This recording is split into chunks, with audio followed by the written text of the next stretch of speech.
What's up, guys? In this tutorial, I will show you how to find and view your archived stories on Facebook. Archived stories are those stories that have expired after their 24-hour lifespan on your profile. To access your archived stories, you must have previously enabled the archive feature on Facebook.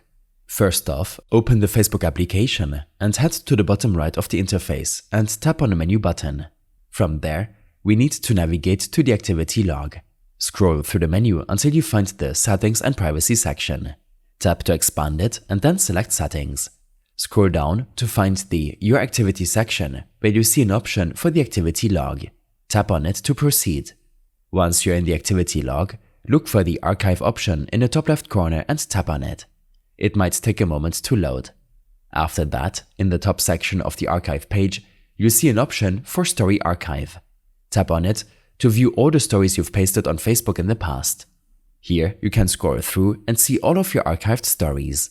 I hope this helped you out. Leave a comment if you have any questions and see you in the next one.